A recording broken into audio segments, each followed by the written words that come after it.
사랑이라 믿었던 결혼이 있었습니다. 서로를 믿고 함께 늙어갈 줄만 알았던 사람. 그런데 20년 동안 저는 속고 살았습니다. 입양이라 믿었던 아이는 사실 남편의 피부치였고, 믿음이라 생각했던 시간은 거짓 위에 세워진 환상이었습니다. 이 영상은 배신 앞에서도 사랑을 포기하지 않은 한 여자의 이야기입니다. 사랑이라 부를 만큼 뜨겁진 않았지만 그때의 저는 안정이 전부였습니다. 결혼을 꿈꾸기보다 혼자가 되는 게 두려웠거든요. 1990년대 말 윤정은 29살의 평범한 직장인이었다. 연애 한번 제대로 해보지 못했고 주변 친구들이 하나둘 결혼식을 올리는 걸 보며 마음이 초조해지기 시작했다. 그 무렵 지인의 소개로 지금의 남편을 만났다. 무뚝뚝하지만 말이 곱고 성실함이 느껴지는 사람이었다. 설레는 감정보다는 괜찮겠다는 판단이 앞섰다. 좋은 사람인 것 같아요. 말도 조심스럽고 책임감도 있어 보이고요. 그럼 됐지 뭐. 사랑이 밥 먹여주냐? 같이 살 사람이 중요한 거야. 그렇게 시작된 인연은 빠르게 결혼으로 이어졌다. 8개월 만에 식을 올리고 신혼집을 차렸다. 처음 몇 년은 평화로웠다. 남편은 매일 같은 시간에 출근하고 성실히 돈을 벌었으며 윤정은 집안일과 육아를 맡았다. 두 아이가 태어났고 집안은 웃음소리로 가득했다. 오늘 반찬 맛있네. 당신이 만든 된장찌개는 아무리 먹어도 질리지가 않아. 맨날 같은 말만 하면서요. 엄마, 오늘 발표회 꼭 와야 돼. 약속. 당연하지. 엄마가 제일 앞자리에 앉아서 박수 칠게. 그런 일상이 반복됐다. 특별할 것 없는 날들이었지만 그것이야말로 윤정이 바랐던 삶이었다. 나는 괜찮은 아내고 좋은 엄마야. 그렇게 스스로를 다독이며 살아갔다. 결혼 10년 차 아이들이 초등학생이 되었을 무렵 어느 저녁 남편이 조심스레 말을 꺼냈다. 여보, 우리 아이 한 명 입양하는 거 어때? 입양이요? 요즘 뉴스를 보면 마음이 아프더라. 부모 잃고 시설에서 자라는 애들이 많잖아. 우리가 품어줄 수 있다면 좋은 일이지 않겠어? 윤정은 잠시 말이 없었다. 예상치 못한 제안이었다. 남편이 그런 말을 할 줄 몰랐다. 근데 우리가 감당할 수 있을까? 하나도 키우기 버거운데? 당신이 얼마나 좋은 엄마인데 나는 당신이라면 잘할 수 있다고 생각해. 그 말에 윤정의 마음이 움직였다. 그리고 몇 주 뒤 5살 정도 된 소년을 만났다. 이름은 준호. 낯을 많이 가렸고 말이 적었다. 준호야, 엄마라고 불러볼래? 엄마, 처음 입에서 나온 그 말 한마디에 윤정의 눈에는 눈물이 맺혔다. 그날 이후 준호는 가족이 되었다. 셋째 아들이 생긴 것이다. 처음엔 낯설었지만 준호는 금세 가족과 어울렸다. 아이들과 싸우기도 하고 학교에서 상을 받아오기도 했다. 남편도 한결 부드러워졌다. 특히 준호에겐 유난히 다정했다. 아빠가 직접 고른 케이크야. 우리 준호 생일 축하한다. 당신이 직접 케이크 사오는 건 처음이네. 그냥 얘가 요즘 학교에서 힘든 것 같아서.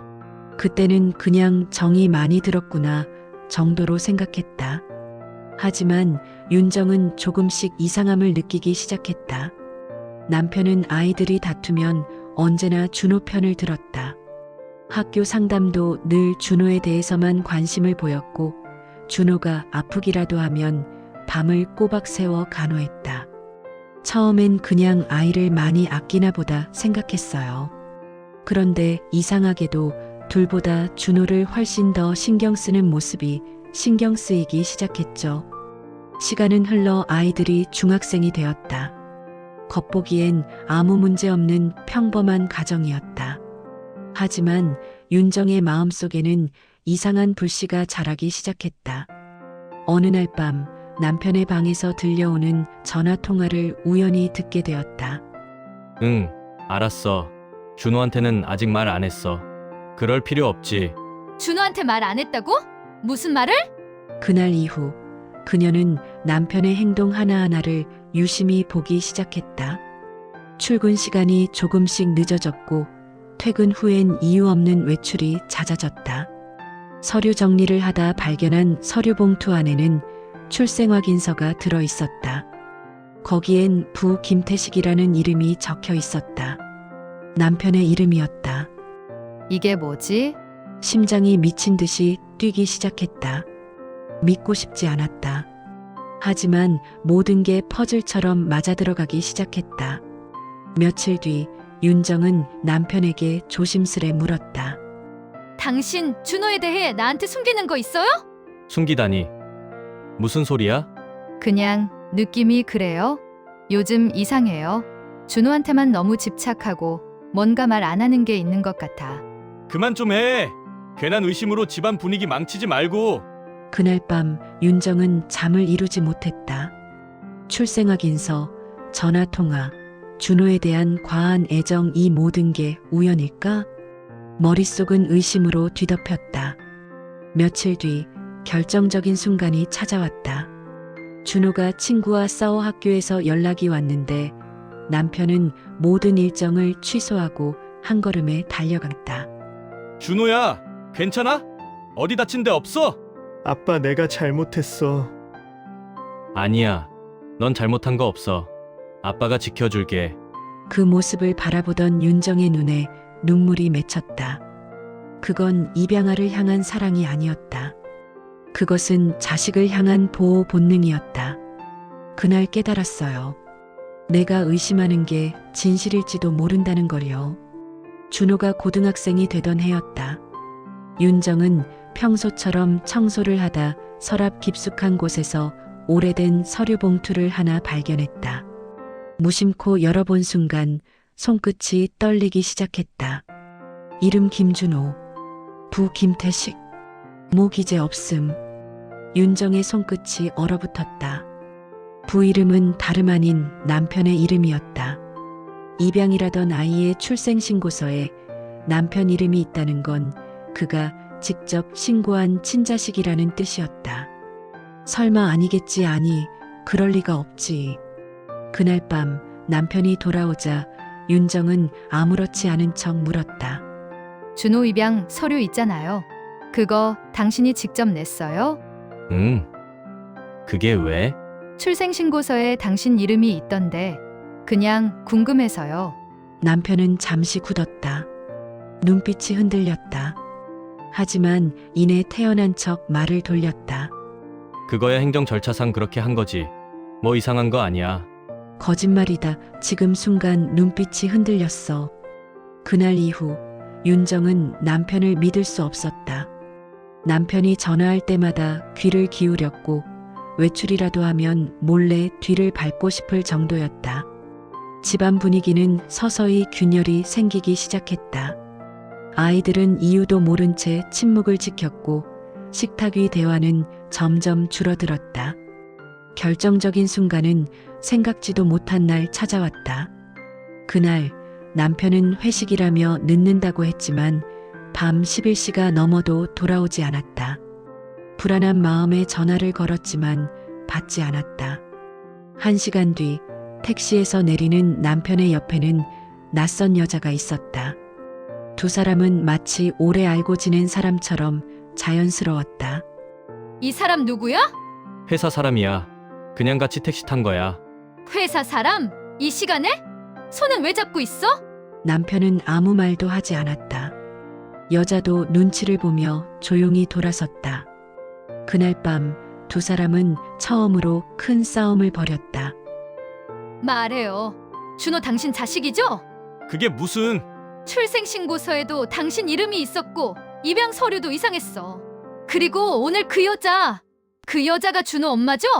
그리고 마침내 남편이 입을 열었다. 그래. 맞아. 준호는 내 아들이야. 그 한마디에 윤정은 다리가 풀려 바닥에 주저앉았다. 그럼 처음부터 다 알고 있었어? 입양하자고 했던 것도 다? 미안하다. 그냥 말할 용기가 없었다. 내가 저지른 잘못이 너무 커서. 용기? 아니, 당신은 선택한 거야. 날 속이기로. 20년을 속였다고. 윤정의 눈물이 바닥을 적셨다. 분노, 배신, 절망이 한꺼번에 밀려왔다. 남편은 말없이 고개를 숙였지만 어떤 말도 위로가 되지 않았다. 진실이 밝혀진 후 집은 전쟁터가 되었다. 말 한마디마다 싸움이 되었고 서로를 피하기 위해 방을 따로 쓰기 시작했다. 남편은 몇 번이고 용서를 구했지만 윤정의 마음은 돌처럼 굳어 있었다. 아이들 생각해서라도 다시 시작하자. 내가 잘못했어. 아이들? 아이들 생각했으면 처음부터 나를 속이지 않았어야지. 당신을 잃기 싫었어. 그래서 말 못한 거야. 당신이 날 잃지 않으려 한 게 아니야. 당신이 잘못한 일을 숨기고 싶었던 거지. 분노는 하루하루 쌓였다. 윤정은 남편이 자는 얼굴을 보며 수없이 생각했다. 지금이라도 이 사람을 용서해야 할까? 하지만 답은 늘 같았다. 그가 한 거짓말은 한순간의 실수가 아니라 20년의 기만이었다. 어느 날 밤 두 사람은 다시 맞붙었다. 내가 바보 같았어. 당신이 말하면 다 믿고 당신이 하자는 대로 다 따라갔어. 나도 괴로웠어.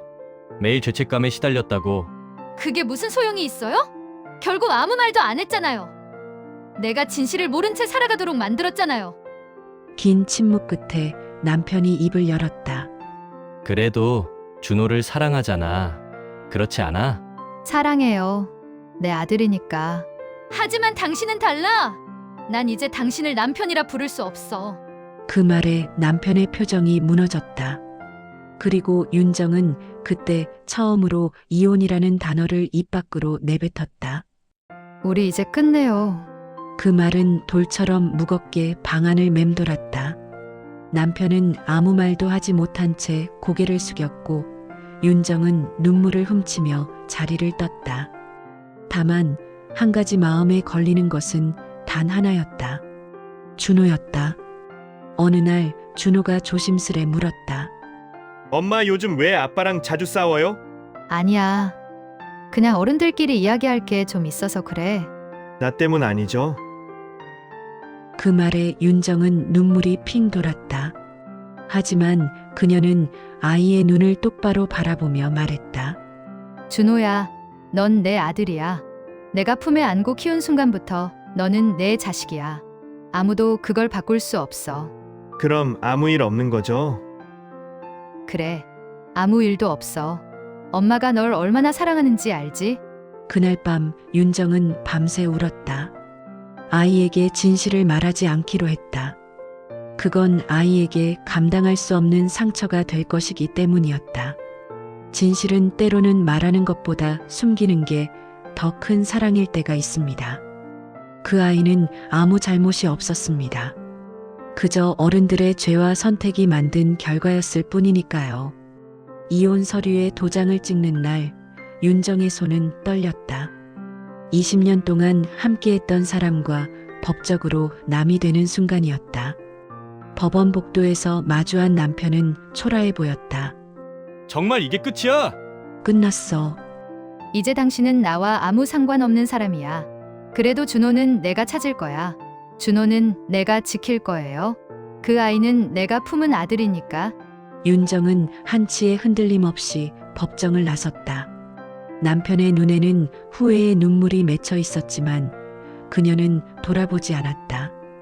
돌아본다고 해서 과거가 바뀌는 건 아니었다. 시간이 흘러 봄이 왔다. 윤정은 작은 전셋집으로 이사했고 준호는 대학 진학을 앞두고 있었다. 이삿짐을 정리하며 낡은 사진첩을 펼쳐본다. 거기엔 웃고 있는 네 사람의 모습이 담겨 있다. 하지만 그 사진은 더 이상 미소를 불러오지 않았다. 그 사진 속에 나는 몰랐습니다. 내가 얼마나 속고 있었는지, 그 웃음이 얼마나 허망한 것이었는지. 하지만 이제 알아요. 사랑이란 진실 위에 세워져야 한다는 걸. 윤정은 창밖을 바라봤다. 준호가 친구와 웃으며 걸어가는 모습이 보였다. 그 순간 그녀의 눈빛은 다시 따뜻해졌다. 그래, 넌 내 아들이야. 어떤 진실도 그 사실을 바꾸지 못해 20년 동안 속고 살았습니다. 가장 믿었던 사람에게 배신당했고 함께한 시간은 거짓 위에 세워져 있었습니다. 하지만 저는 그 거짓에 영원히 붙잡혀 살지 않기로 했습니다. 배신은 용서하지 않았습니다. 거짓과는 결별했습니다. 그러나 아이만큼은 끝까지 품었습니다. 그건 그 아이의 잘못이 아니니까요.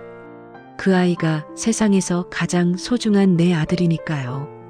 인생은 때로 무너지고 버려지고 다시 시작됩니다. 저는 이제 다시 걷습니다. 거짓이 아닌 진실 위에서 누군가의 엄마로서 나 자신으로서 말이죠.